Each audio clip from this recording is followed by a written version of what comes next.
This is a video on how to use the Ninja Dual coffee maker.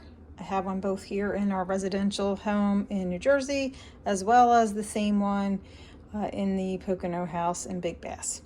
So you can do ground coffee or use the K-Cups. Both are stocked there at the house. But there is a adapter that should be present for the K-Cups. If it's in already, then you're good to go. You just lift it open, put the pot in and shut it. You will turn the knob to choose, and it's showing K-Cup here, what your size is, what you prefer. I generally always use 10. I don't like mine super strong. This would not be there, obviously. There is a flip down here you might not see, and that's to put a cup so it doesn't splash. So you hit the cup right there, and then you hit the start or brew. If it is closed, the drip lock is closed, then you're going to get a beep. And that's basically, if you hear that, telling you that you need to open this to start the brew. If you need to take this out because you are going to make ground coffee, you just push it back and then it'll pop out. If you put it in because it's not out, then you just push it forward and then it's operable as a K-Cup.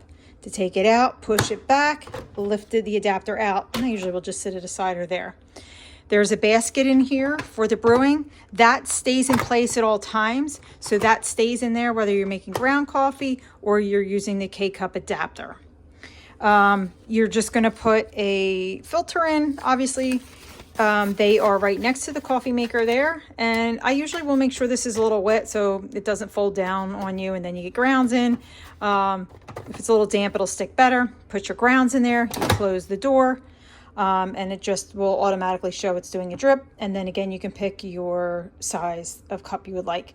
I do make ground in individual cups, but if you're making a larger pot, I would say 28 ounces or maybe a 37 ounce if you're doing like 4 tablespoons. This is also with the coffee pot. It does have a spot for it on the side, but I'm afraid people won't find it, so I have left it out. There's a tablespoon side and a teaspoon side if you're doing individual, so choose that to your liking, and you can pick the amount of water. The water chamber here is right on the side. Just take the lid off and try not to drop it in like I did, and it just comes off the side to fill it. The house there does not have a water dispenser, so I do use the Brita. I fill the Brita daily, usually more than once. Keep it in the fridge and just fill the side and you're good to go.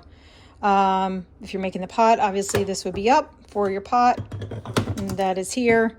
And again, just make sure it's open or it will beep at you. It does sometimes drip, even though it'll beep when it's done making your coffee, whether it's a cup or if it's in here. It's still usually dripping a little bit afterwards. So I always close this before I take away the pot or the cup, and that seals off from any leaking all over the coffee pot. I think that should about cover it. If you have any questions, just shoot us a message. Hope you're having a good stay.